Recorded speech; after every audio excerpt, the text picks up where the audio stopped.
Welcome to Painful Lessons Podcast. My name is Tyler Ramsey. This is Painful Lessons, and we have a guest today, a guest that I'm very excited about. His name is Armie Hammer. He is a close friend of mine, and I love the guy. And he is, I think, a dream guest for this show. When I started Painful Lessons, I wanted it to be a podcast about inspiring stories from painful lessons. I wanted it to be a way that people could learn from the mistakes of others and or even the victories of others. But Armie has a very unique story in that he has experienced an incredibly high fall from the top, a lifestyle that most people dream of. A lot of the ideal things, a fancy life, a wonderful family, an incredible career in Hollywood, something that's like some people only dream of. And he, as a result of some things that happened in his life, he has managed to fall all the way to rock bottom. And he somehow has developed a better attitude than he had before as he's been climbing up from that. He has impressed me with a resilience that I would call a superpower. He has managed to develop a perspective that I think you can only have if you've been humbled in a very severe way. And I think that anyone going through anything can learn from him. And I'm very excited to talk to him. So, Armie Hammer, thank you so much for agreeing to do this. Yeah, man. Thanks for having me. You had a fantastic career in Hollywood. You were in some of my favorite movies, Man from U.N.C.L.E., Social Network. You were preparing to be in some romantic comedy for a fortune.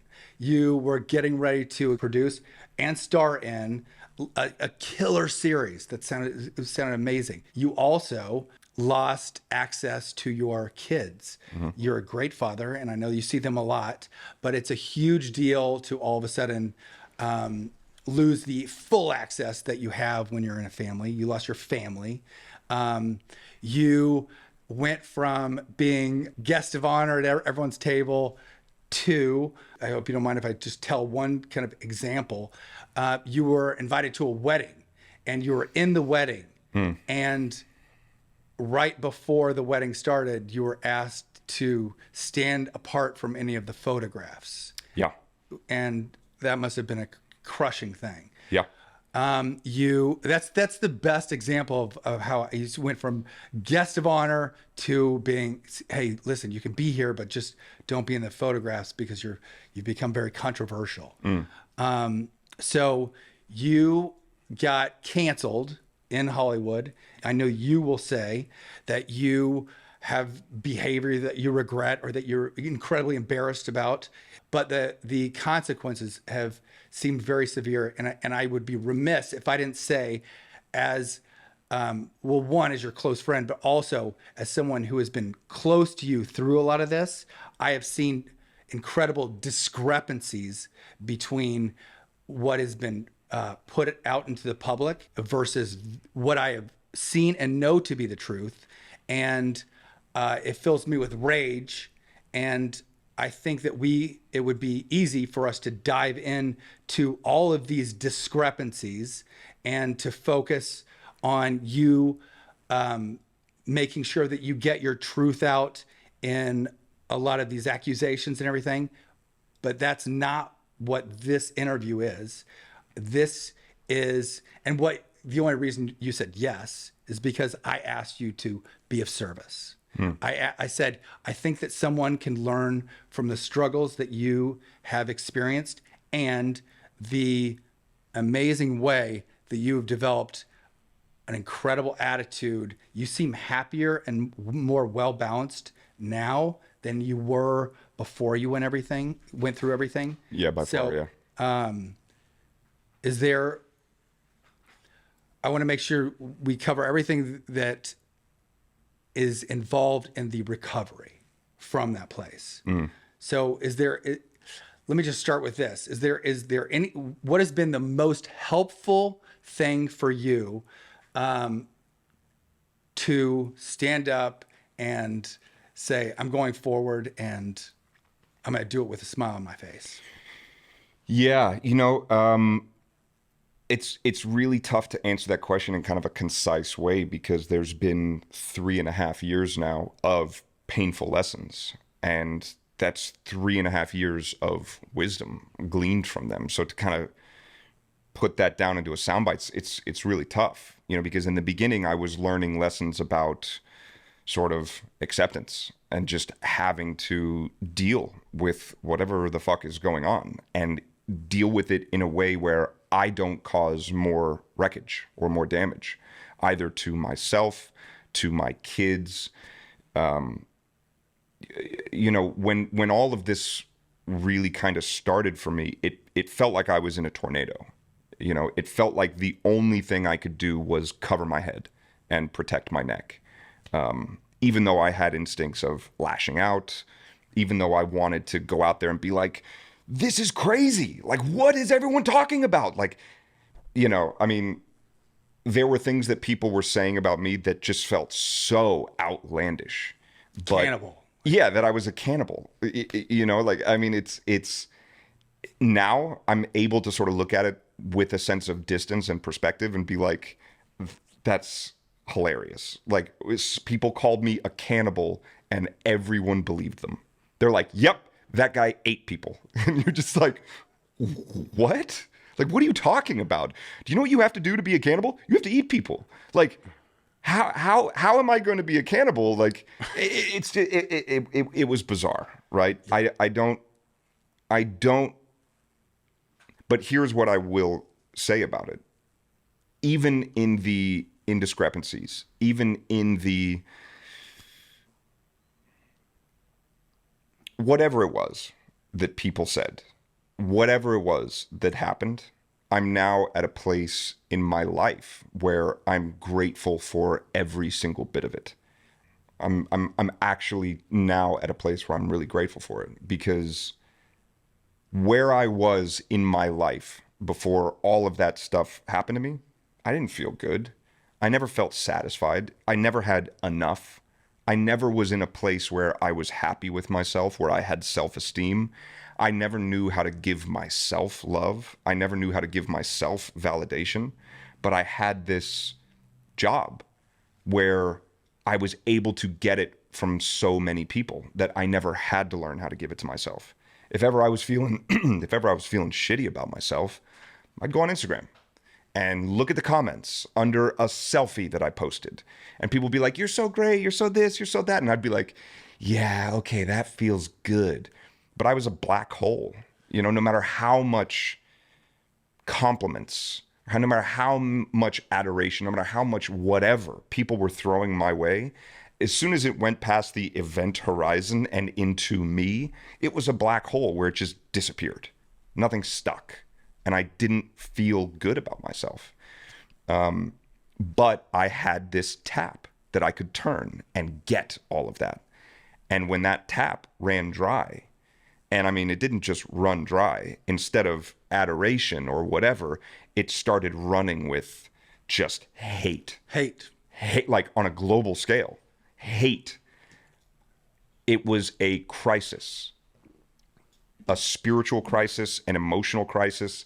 And the way I saw it was, I have two options here. I can either let this destroy me, or, to the point of your podcast, I can use this as a lesson. Now, at the time, I didn't have the wherewithal or frame of mind to understand that this was a lesson. But now, being not only removed from the initial chaos of it, but also having learned everything that I've learned as a result from it, I look at it now and I go, you know what? Like, it was awful. And I wouldn't wish that on my worst enemy. But for the people in my life that I truly love, I hope some version, preferably smaller than what I went through, would happen to them as well, so they could learn everything that I've learned. And I feel great about it now. Interesting. Yeah. There's a great saying where they say, pain is the cornerstone of spiritual growth, right? Like if you're comfortable and you're just existing and everything is easy, if that happens to a human being, you become veal. You become soft. You become just like this delicate little thing. But when you get an anvil dropped on your head, it wakes you up real quick. I like that you call it veal. The veal seems to me what you really want to avoid turning into. But here's the question: is it possible for someone to develop this type of resilience without suffering extreme pain? Is there a program? Like I know that I'm in a program, you're in a program. I know that the part of the goal of that is a daily practice to make sure that you don't that day turn into veal and let small wins blow you down. Maybe, but I don't know anybody who goes into any sort of program without hitting bottom. I think that that's an essential part of this. True. Like, why would you do this if you didn't have to? You know, like no one voluntarily goes, my life's going great. You know what I'd like to do? Enter into a 12-step program. Yeah. Like you don't need it. Like it's just not, that's not what it's for. You know, it's like you kind of have to hit bottom and everybody will. And it's interesting, you know, I mean, suffering, pain, these are guaranteed in life. Yeah. You will go through hard shit. It's the only thing that's promised in every major religion is that suffering. You're going to suffer. There's going to be hard shit, whether it's loss of family members, whether it's a loss of a career, whether it's your own physical health. You know, Joseph Campbell and Carl Jung talk about deaths as a sort of transitory phase in your life. Right. You're going to experience a death. Sometimes you experience multiple deaths in one lifetime, different careers ending, different whatever. You might move to a different place. The version of you that was here has died and you've now gone somewhere else. In my case, it was an ego death, a career death, all of these deaths I experienced. But, you know, that becomes part of what Joseph Campbell called the hero's journey. The hero, and I'm not saying that I'm a hero, I'm using Joseph Campbell's words. The hero must die so the hero can be born again.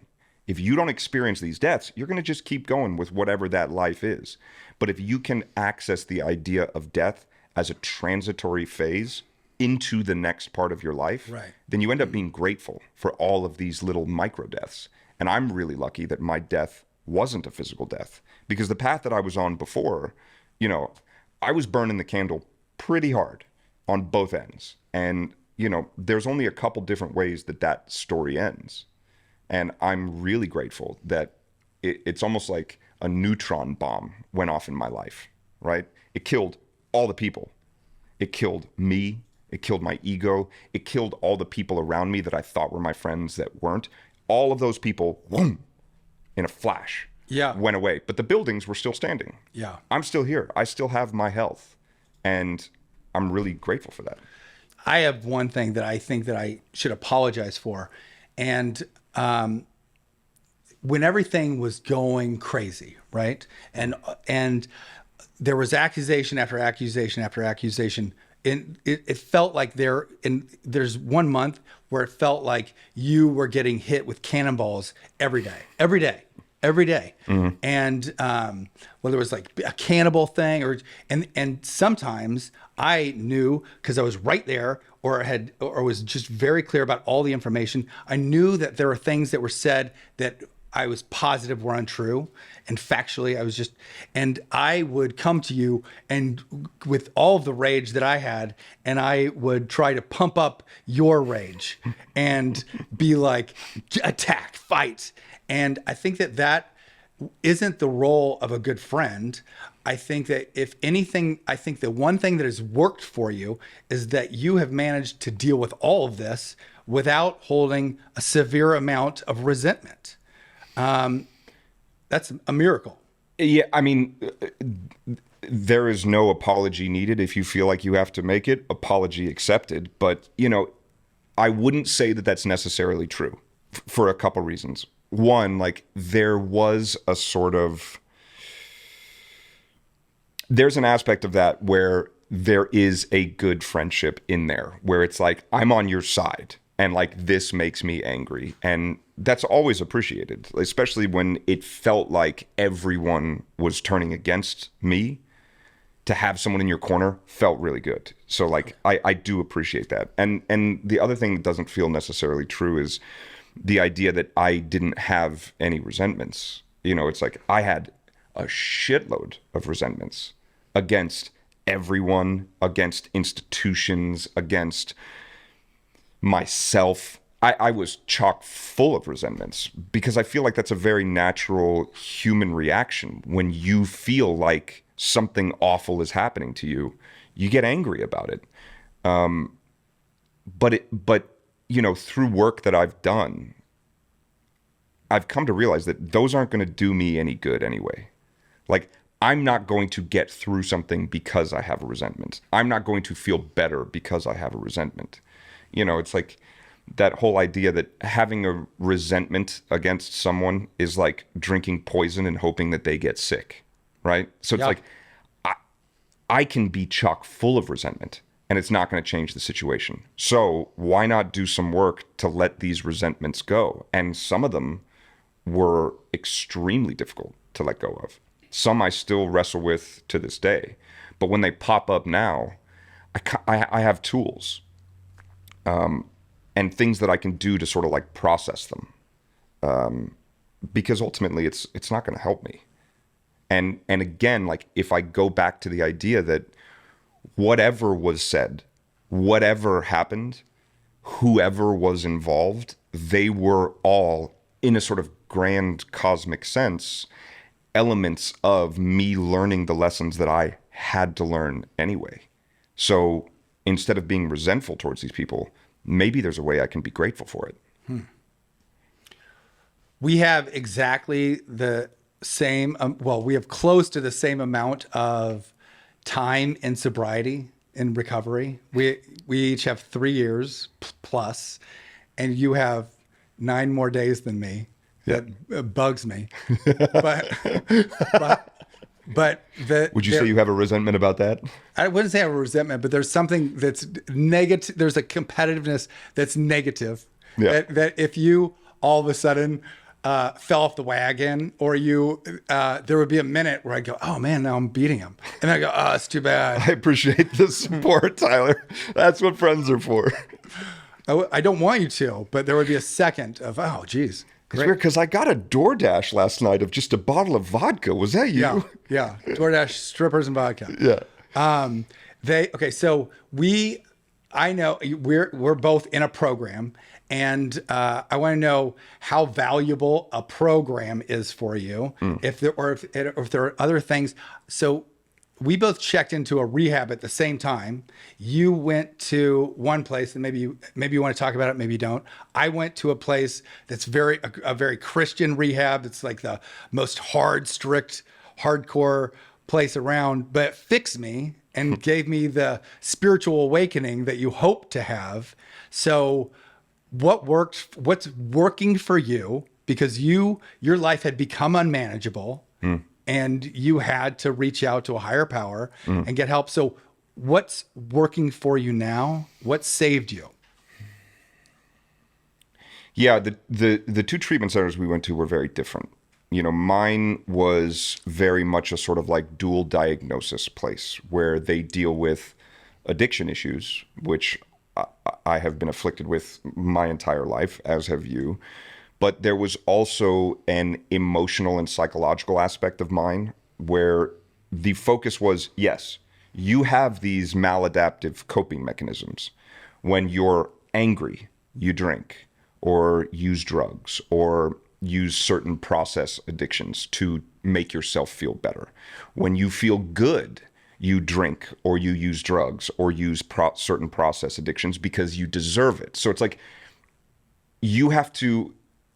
I had to specifically get to the root cause of why. Why do I have these maladaptive coping mechanisms? Do I need to look at my early childhood? Do I need to look at my, teenage years? Do I need to look at what's happening in my life? What is this core wound inside of me? And it's sort of like a taproot of a plant or a tree. There's one taproot that goes the deepest, and it gets the water, and it searches, and it finds it. Your addiction, my addiction, had that same sort of taproot. And I had to figure out what that taproot was. Because if I could get in there and cut that taproot, I could get to the source of what or why I was using any sort of addictive behavior, which I was using multiple. So for me, it was about actually going internal. I always say that it's the analogy would be, you show up to one of these places and they go, how long are you going to be here? And you go, 30 days. And they go, no, you're not. Yeah. Trust me, you're going to be here a little longer than that. And you go, nope, I just need a rinse cycle. Like, get me in, get me out, I'll be fine. And they go, great, and we'll see you in 6 months, kind of thing, right? So I had to check that preconceived notion at the door. Where I was like, I'm here. Like, these issues in my life have been behind the wheel, and they've been driving. And every single time they're behind the wheel, the car crashes. Right. Metaphorically speaking, right? So I need to say, I'm here as long as it takes to get into this. And they go, good. Because what we're going to do is we're going to take a chainsaw and we're going to cut you open and split you wide and get in there and figure out why. And figure out what makes you tick like this, because there's a cog in your machine that's off, and we need to figure out what it is. And if you're only here for 30 days, we don't have time to cut you open, get in there, figure it out, close you up, and let you heal. So I needed more time for that, because turns out there was a lot. There was a lot in there that I had to work through. What was the main like when you say the taproot? What was the main taproot? Was it the handsy priest, or was it the? I mean, not to make jokes about it. But No. I can laugh about it now. Hey. There was sexual abuse when I was a kid. There were certain ways that I was raised that were not my fault. Yeah. But even when something's not your fault, it doesn't mean it's not your responsibility. And I'm not here to throw anyone under the bus. I believe that a lot of people who end up wounded from their family of origin, a lot of times, like, their families are just doing the very best that they can. Yeah, the families are awesome, doing the best they can. Yeah. And they're, whatever. And sometimes you just have a kid who's really sensitive. Yeah, who's really sensitive. And that was me, and it's sometimes a lot for parents to deal with. What's so interesting when you talk, even when you talk about your parents, is like, because I know your parents. I think they're the best, the absolute best. Your mom helps me develop a relationship with God that is the most important thing to me. I love it.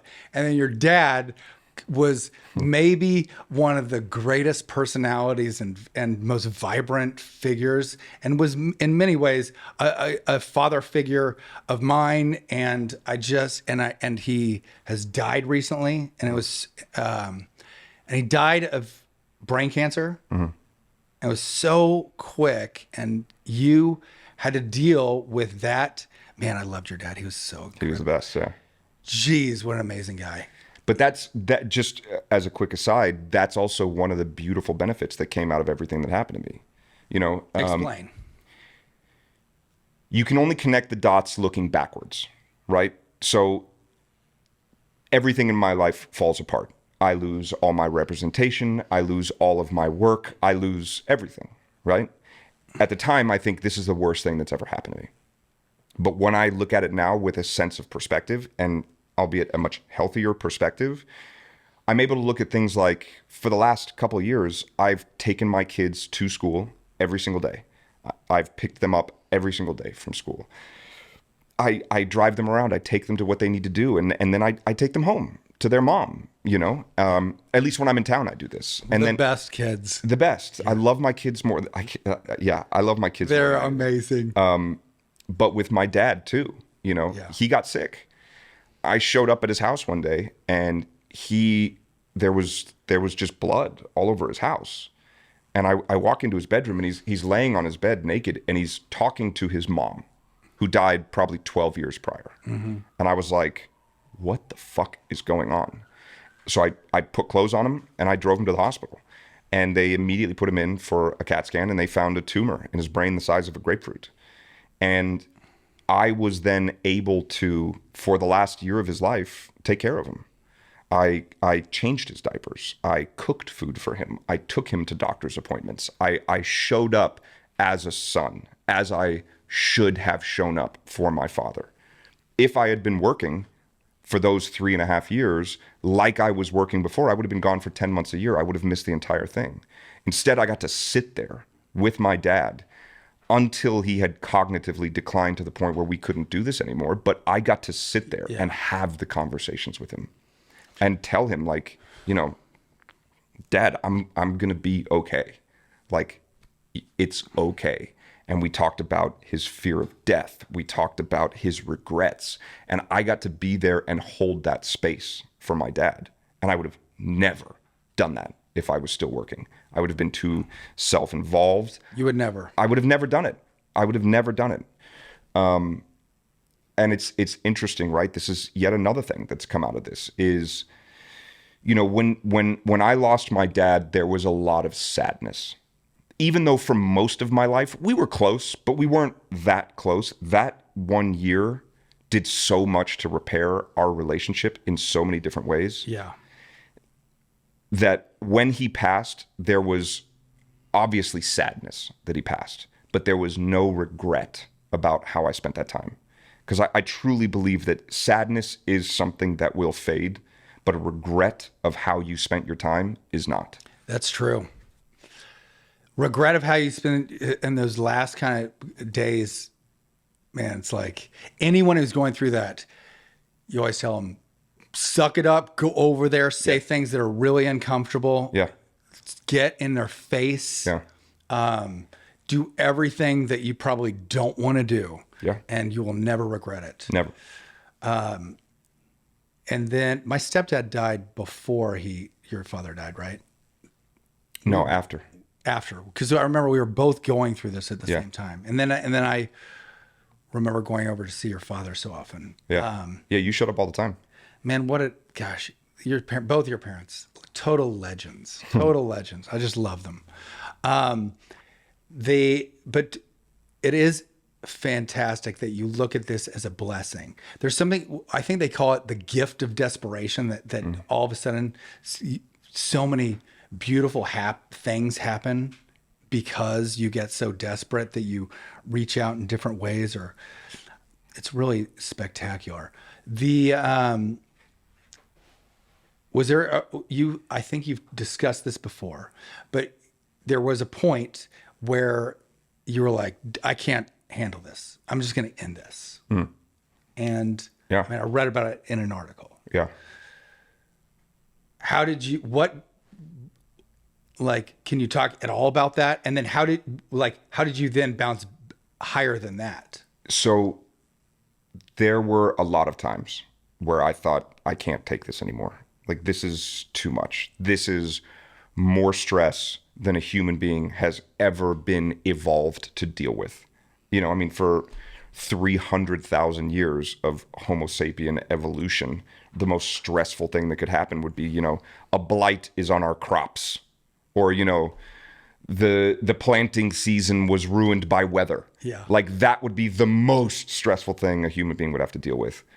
But now with the proliferation of information and social media and all this, like, it's just the inundation of stress is, I genuinely believe, more than human beings are capable of dealing with. And I was there, and I was getting just hate before I knew how to give myself love. So it just went right in, right? Oh, got it. So there were points where I was just like, I can't take this anymore. And I hit really dark, low points. There was a time where I was standing on the shore, and I just looked out at the ocean, and I thought, yep, this is it.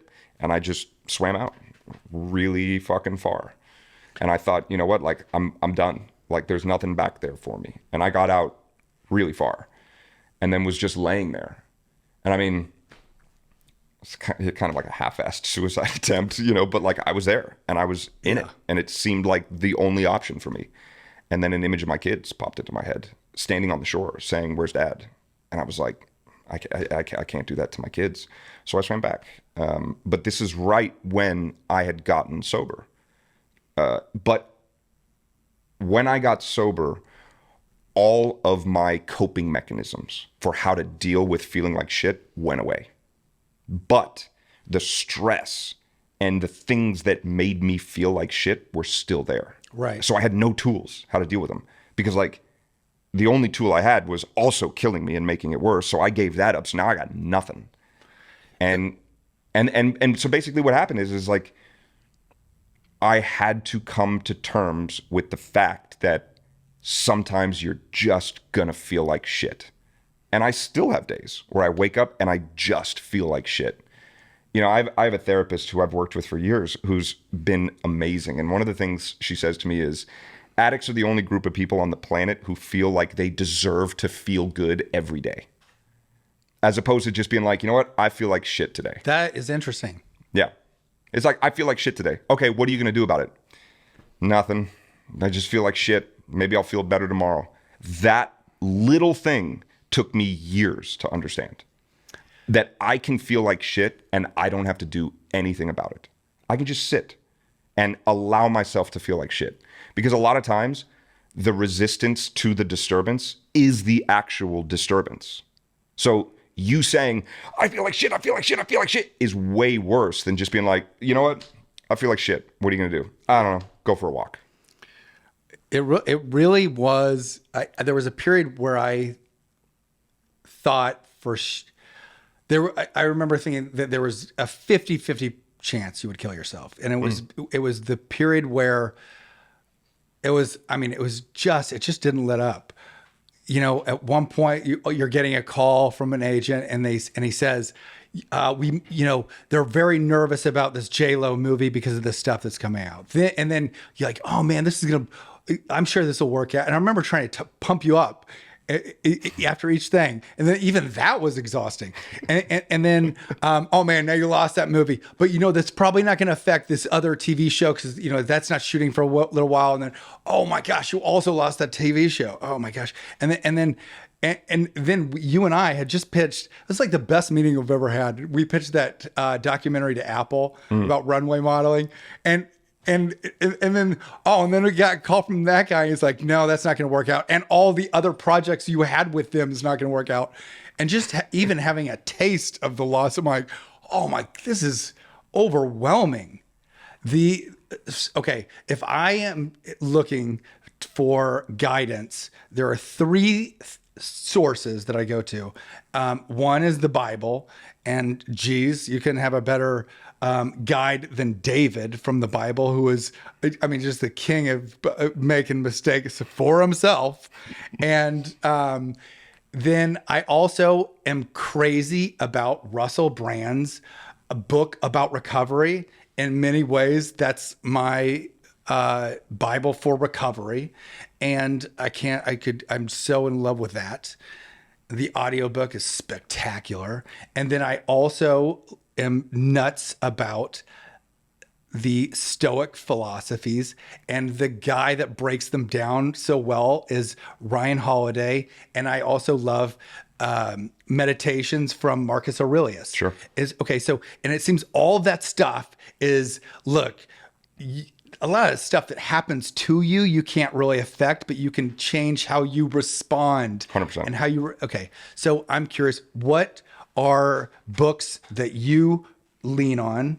I mean, I know both of us have gone to church together and everything. It's like, what books do you lean on and maybe you'd recommend? It changes, right? Like when I was in the thick of it, the books that I would say really helped me more than anything else are When Things Fall Apart by Pema Chodron. That one, I mean, I listened to that on audio tape for hours a day. And I'd get to the end and I would start it back over again. Another one is called Zen and the Art of Happiness. And it sort of posits the idea that everything that happens to you is exactly what is supposed to happen to you. You might not see that in the moment, but you will. It's kind of like that story of the Chinese farmer, right? He's out in the field with his son, plowing the field with a horse. The horse breaks loose from the plow and runs away. Yeah. The son looks at the father and goes, "This is the worst thing that ever happened to us." And the father goes, "We'll see." The next day, the horse comes back and it's got 2 wild horses with it. The son looks at the horses and goes, "We now have 3 horses. This is the best thing that ever happened to us." And the dad goes, "We'll see." The next day, the son is trying to break one of the horses in training and is on top of the horse, and the horse kicks him off. The son falls and breaks his leg. The son goes, "I can't help you in the field anymore. This is the worst thing that is ever going to happen to us." And the dad goes, "We'll see." The next day, a representative from the Chinese military comes and says, "We have a conscription notice. Every single able-bodied man has to come with us and go fight in a war." They all go fight in a war, and everybody dies. So it's like, how do you know what is the best thing that's going to happen to you? How do you know what's the worst? We don't have a sense of perspective. We're ants on a Mobius strip, right? An ant on a Mobius strip thinks that it's just walking on a flat surface. It doesn't realize that there's got these twists and turns and loops. We don't know. What is a Mobius strip? A Mobius strip is basically a loop where you cut it, put a twist, and then put it back together. So as you travel along the surface of the Mobius strip, you don't realize it, but you're actually doing all these twists, and it's a much more complicated journey. It's like the Flatlander, like you're a 2-dimensional creature in a 3-dimensional world. You don't know. You don't know what's the best and what's the worst thing that ever happened to you. Yeah. It's just your response to things. You know, it goes back to sort of like the Buddhist adage of, you know, nothing is good or bad, only thinking that makes it so. Right. The other one is a book by John Ronson, and it's called So You've Been Publicly Shamed. Yeah. And he goes through the history of what public shaming was and why it was an essential part of keeping communities healthy. Okay. Because if someone's acting out in a small community, you shame that person to stop the behavior. The debtor's stocks, debtor's prison, the scarlet letter, all of those things, right? You publicly shame this person to keep everybody else in line. But we don't live in these small communities anymore, but public shaming has just now gotten global, right? Yeah. And the idea with shame is that, I mean, I don't want to give away the book, but basically he follows, okay. I don't read. I read, but I'm not going to read that book. So you feel free to give it away. He follows like 4 or 5 people who have all been very publicly shamed. And he follows and he sort of says, this is what their life was like before. This is what happened in their public shaming. And this is what their life looked like afterwards. And each of the people reacted to their public shaming very differently. And what he sort of posits in his book is that shame only works if you internalize it. And I heard it explained this way. Shame is not a serviceable emotion. Right. Feeling shame doesn't actually do anything to make you better. It doesn't do anything to make the world better. It's just internalizing all of this pain that you're metastasizing through your body. That's not going to help you at all. So shame is not a serviceable emotion. Guilt is very serviceable.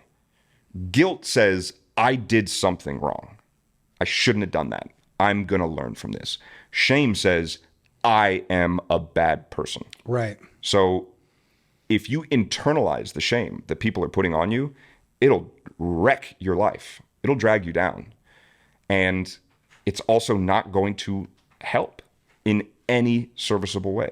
So why not shed the idea of shame and accept the idea of guilt? I did something wrong. I had behaviors that were not acceptable, that were not beneficial, that were not healthy. And I paid a price. Was the price that I paid disproportionate to my behaviors? I think so. But does that change the fact that my behaviors were bad and I have to take accountability for that? No. So I take accountability for my mistakes. I feel guilty about my behavior, but that I can use as fuel to become a better person. Yeah. Well, I know that some things that you did were really dumb, and you're, man, talk about someone who sends some crazy texts. Gadzooks. That is such an understatement. But I also know I have firsthand accounts of truth. I also have what I know you to be, that I consider to be the truth against some of these accusations or some of these things. So my question is, do you, like, I beg you, Mike, get out in front and tell your story as clearly as possible so that everyone can understand exactly the truth. And you haven't done that. You haven't done, like, the only reason you're doing this is a favor to me, and we're talking about recovery, and I appreciate it. And this wouldn't, you wouldn't even have like your best friend grill you on the truth. That would be totally inappropriate. Is there going to be a time where you expose yourself to someone and you're like, listen, I'm ready to tell the truth, and I want to tell it to someone who is going to be ruthless in trying to get the truth from me? Will you get there? Do you want to do that? The short answer is yes, there will. I have had opportunities, and I've had people ask, and I've had people, yeah, the short answer to the question is yes. There will be a time where that is the right move. Do I feel like that is right now at this moment? No. Have there been times before where I thought, I have to do this? Yes. But if I really dissect what my motivation was in those times where I was like, I have to do this. People need to see. People need to hear. Look at my receipts. Look at all these answers. Look at how crazy this is. If I really look at why I was reacting like that, I have to come to terms with the fact that that is ego. And that is me wanting to be seen. And it's the inner child in me going, you don't understand. You don't understand the truth, and blah, blah, blah, blah. So if I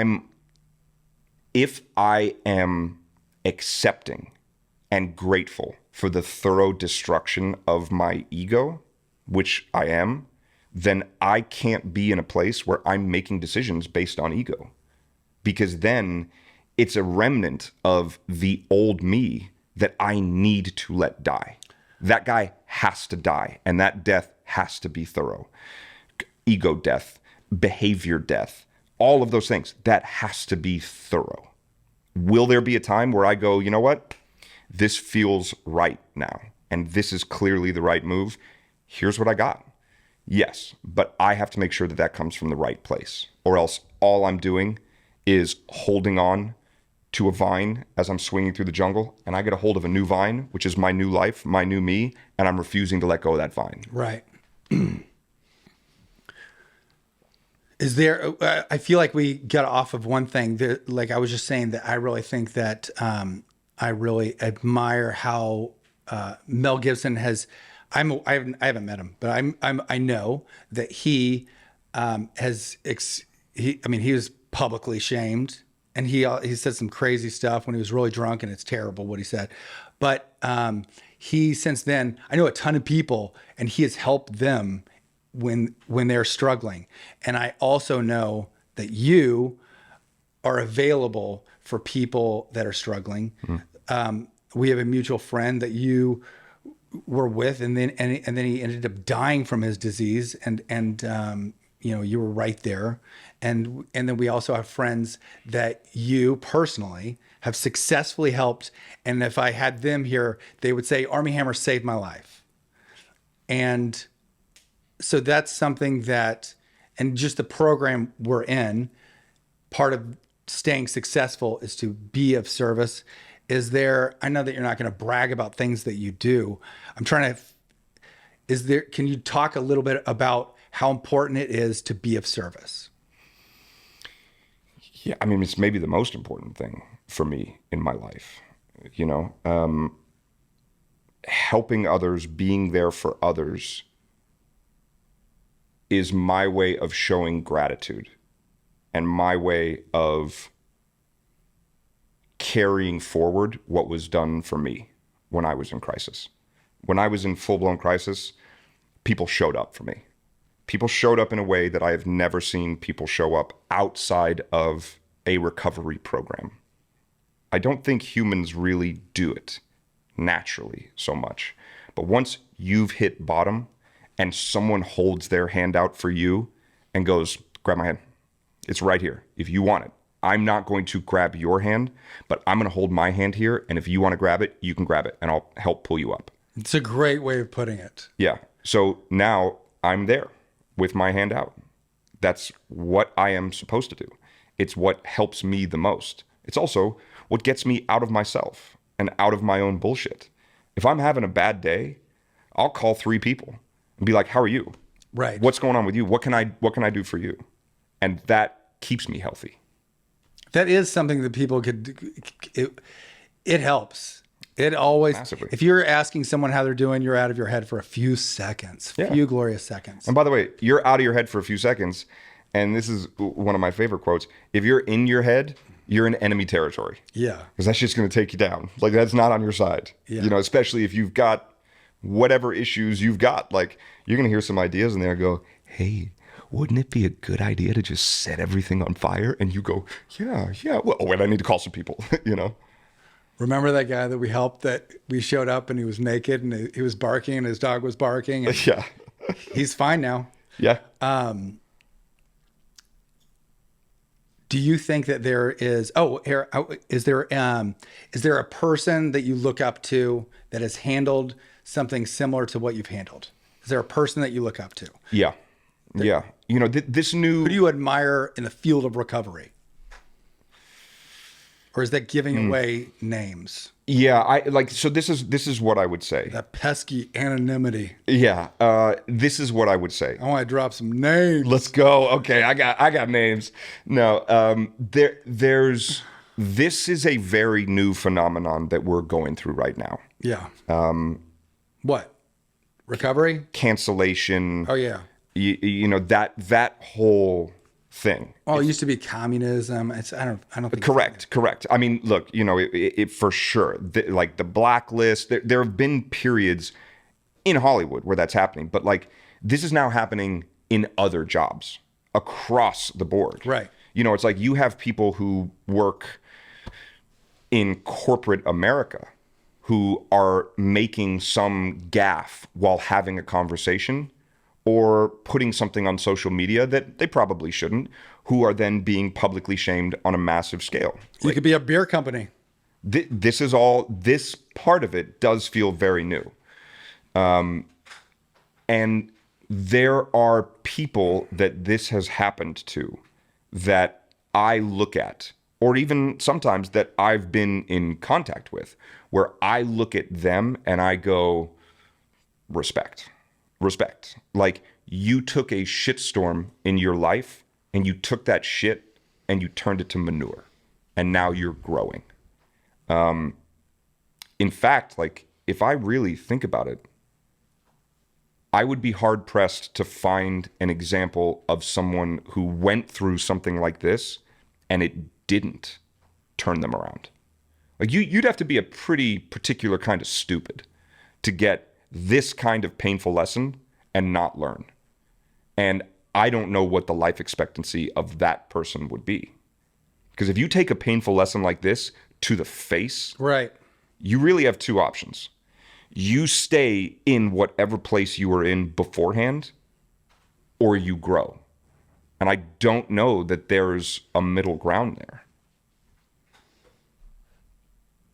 I can't think of an example of someone who and maybe they're out there, and maybe I just don't run in circles where people go, wow, I took a painful lesson and I'm using it as fuel. It is. I think it's the one thing that I think is great about social media, and that is part of why I want to do this podcast, is that there are people that I've never met. Like Anthony Hopkins is really public about his sobriety, and I'm like, that guy's the best. And he's also an artist. I'm like, I love being inspired by that guy. I just learned Bradley Cooper is sober. Everyone knows, like, Robert Downey Jr. is, I mean, what an incredible story that is. And then the more I learn about people that I admire, look up to, or respect, that have kind of experienced a victory as a result of sobriety, or let's just call it recovery, It blows me away. So do you feel like you are running one program that just has a couple of interfaces, or do you feel like you're running several programs at the same time? I heard it explained really well by a guy who has been in recovery for a long time. And he said being in recovery is like having 7 trash cans, but only 5 lids. Ooh, that's good. So you can cover this trash can that's on fire, but then whoom, that one lights up and you go, oh shit, okay, put that one lid over there. Whoom, then that one's on fire. Okay, put that lid over there. Whoom, that one, you're like, and now all of a sudden you're playing whack-a-mole, right? Yeah. But I'm starting to sort of wrap my head around the idea that there is a process of self-exploration and growth that goes into the dedication of being in recovery. And if you can get to what your core wound is and actually get in there Yeah. and figure that out and do the painful work that's required, there is an option for you to have the calm life that being in recovery promises us. Yeah. You know, it's like, I'm in recovery so I can have a life. I don't necessarily need my life to only be recovery, if that makes sense. I'm very much still a work in progress. I still make stupid decisions all the time. Yeah. Especially if I make them in a spur of the moment sense. Like, my first thought is always wrong. My first instinct will always get me in trouble, right? And I don't know if that will ever go away, but this is Painful Lessons podcast, right? Like, if I make one of those stupid decisions again, I'm in for a painful lesson. Yeah. And if I'm in for a painful lesson, awesome, because I'm still learning. I'm still growing. Like, I'm never going to get to the point where I'm an actual Zen master. I'm never going to get to the point where, like, I've just got my life under control. Maybe I will. Maybe it'll take me 40 years.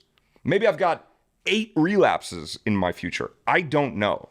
But I do know that in the moment, I hate painful lessons. I want nothing less than a painful lesson. But I know that once I'm removed from the initial lesson, I can look back and go, oh, I needed that for X, Y, or Z reason. Yeah. That's amazing. What I have tried to convince you to focus on writing a screenplay about the story of David, because I think that that's his public, or that's such an understatement, his gigantic fall that was a result of mistakes that he made. And I think in some ways mirrors some things that you've gone through, but I know that you're working on a different, what are you doing right now? Like, where are you with your career at this moment?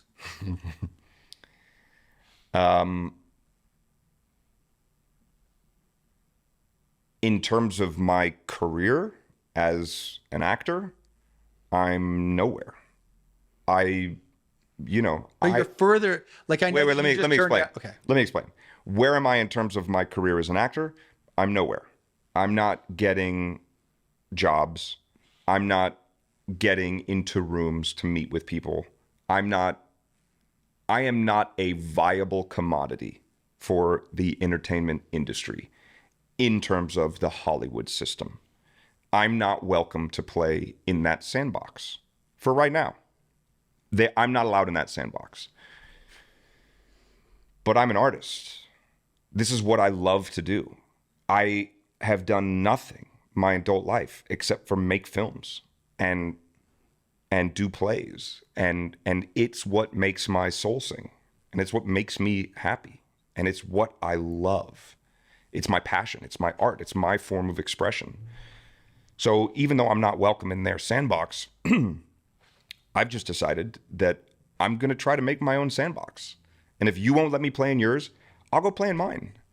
I've written a script with my buddy Jerry that you actually inspired us to do and were the impetus for. We're in the middle of trying to put that project together. I don't want to go into the details of it right now, but we have a script. And it's something that we're passionate about. And it's something that I'm going to go do. And I don't know what the future of that's going to look like. I don't know what the response to that is going to be. But those are things that are out of my control. I'm powerless over what people's response to it is going to be, essentially. But I can go do something that I'm passionate about. Just because they tell me I can't do it doesn't mean that I have to believe them. Yeah, there are other ways to get things done. Yeah. You should say that the script mirrors your life. It does. I mean, so it's also been a kind of a therapy for you. Yeah, writing this script has been incredibly cathartic. Me and Jerry took a original piece of source material that was then turned into a film that we looked at and said, there's a lot of parallels here, albeit some more subtle, some more overt, but there's a lot of parallels here. So we took that and made it much more autobiographical, and adapted it so that it would be something that is cathartic, And I got to say, working on a script and writing was just as fulfilling in terms of using creative muscles as being on a set was. And in some ways more. This is ours. We can do whatever the fuck we want with this. And it's something that we're really proud of. And so hopefully we'll get this thing going. I hope you do. I feel like the I don't even think that I'm there. By the way, there's no segue. I'm just going to sit, like I was watching the news today, and in New York, there's a mob of people standing in front of the Nova exhibit, and they're shouting at the Jewish people there, and they're saying the most atrocious things. And it's like such an interesting, like, I feel that I feel that it's like a time in the world. It's like everything is just so completely unexpected, and severe. And there's just such a need for love, and just, not everyone needs to be in a program, but just the idea of a recovery and a reduction of resentments. I just feel that if your story can help anyone, it will be exciting. It will just, if what you've been through, and I know that this isn't the last time you'll tell your story, and I've seen your story help people. I hope that this interview helps people. Hey, thanks, man. Thanks for coming. One last thing I want to say is, and I said this before, but like, I can't express this enough. When a painful lesson is going on in your life, it sucks. There's no way around that. It really does suck. But what you decide to do with that, you're at a crossroads, right? And you can either take a road from your painful lesson where you learn nothing and only get more angry at the world, and the world doesn't become a better place, and the world becomes, in a way, through perception, right, even more hostile towards you. Or you can be at that crossroads and go, wow, why did this happen? What do I need to learn from this situation? And you can take the high road. And that high road is not going to be smooth sailing. And in fact, I genuinely believe that if you handle painful lessons well, the universe, God, whatever it is, goes, nice, he learned his lesson. Let's keep teaching him. And you will have more painful lessons along the way. You're never done with your painful lessons. That's just not how life works. But that higher road that you take, I pray that every single person who takes that road gets the same perspective that I have, where they become grateful for their painful lessons. Rock bottom is like, and desperation. Who would have thought they would be a good thing? But they are, if you can use them the right way. You can't bounce till you hit bottom. Yeah. Do you have any regrets? Your whole thing is about not having regrets, but I don't think that would be... I mean, I feel like I don't have resentments. Okay. Do I have regrets? Sure. Were there things in my life that happened that I could have used as a painful lesson? Absolutely. Would they have been more subtle? Yes. Were there things along the way where I had an opportunity to go, oh, I might need to change my behavior? Yeah, but I didn't see it. I didn't feel it. It wasn't enough. It's almost like I got slapped in the face and it didn't affect me. Then I got punched in the face and it didn't affect me. Then I got hit in the head with a baseball bat and it didn't affect me. And then someone up there in this cosmic design of the whole thing went, he's still not getting it. Like, what else do we have to do? All right, drop a bomb on him. And I got a bomb dropped on me. Yeah. I meet people in recovery who have much higher bottoms than I have. And part of me looks at them and is jealous. And I look at them and I go, fuck, you learned your lesson from that little thing? And now that little thing changed your life? I couldn't see things that subtle. Right. Because I was drunk and I was high and I was acting like an idiot all the time. And part of me had justified it by saying, everything in my life is awesome. I'm making a ton of money. I've got all this success. I've got all this attention. I've got all this whatever. Like, ooh, there's a little stumble there, but look at that. I got through it because I'm awesome. But that little stumble could have, and maybe should have, been enough for me to go, ooh, I need to course correct. But I didn't. So I wouldn't say that I have regrets, but sometimes I'm jealous of people who have higher bottoms. Like I heard a guy talking about, Or that like immediately get their jobs back. Then they let's say they have some type of fallout, then they get their jobs back. if I would have learned any of those subtle lessons along the way, I would still have all my jobs. But I know that right now, I'm not supposed to have had all of those jobs. Right. Because that would have kept me in that place that I'm very grateful to be removed from. Peace out. Peace. Peace out. We're done.